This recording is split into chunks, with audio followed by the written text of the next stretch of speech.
S'exprimant lors de la cérémonie nationale des enseignants, le chef de l'État sud-africain Cyril Ramaphosa a exhorté les enseignants à suivre leurs élèves jusqu'à la 12e année pour aider à réduire le taux d'abandon scolaire. Le chef de l'État sud-africain a affirmé que les enseignants doivent s'assurer que leurs élèves terminent leur programme en obtenant le baccalauréat.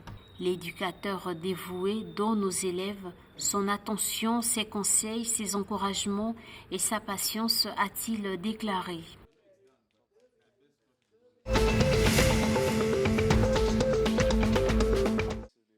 En marge de la conférence ministérielle inaugurale du Forum de partenariat Russie-Afrique à Sochi, le ministre des Affaires étrangères et de la coopération internationale de l'Eswatini, Paulille Chakontou, a renforcé les liens diplomatiques et stratégiques avec la Russie à travers une réunion de haut niveau avec le ministre russe des Affaires étrangères. Au cours de cette rencontre, les ministres ont exploré des domaines spécifiques dans lesquels les deux pays pourraient promouvoir leurs objectifs communs, en particulier dans le secteur agricole où l'Eswatini vise à exploiter les technologies agricoles avancées de la Russie pour renforcer la sécurité alimentaire.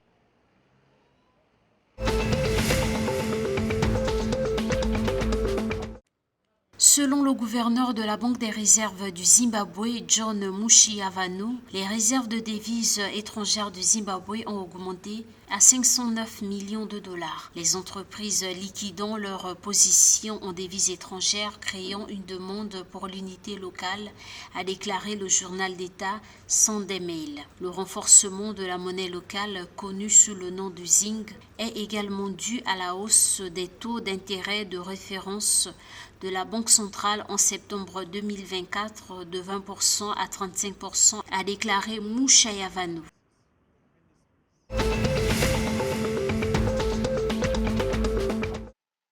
Suite à l'état d'urgence déclaré par le président namibien Nangolo Mbumba en mai 2024, 3,8 millions de dollars namibiens ont été remis à 140 000 Namibiens victimes de la sécheresse. Selon l'ambassadrice de l'Union européenne en Namibie, Anna Beatrice Martins, l'objectif de ce soutien n'est pas seulement de répondre aux besoins immédiats des populations sinistrées, mais également de contribuer à renforcer la résilience des communautés confrontées à une grave insécurité alimentaire, à une pénurie d'eau et à des perturbations socio-économiques.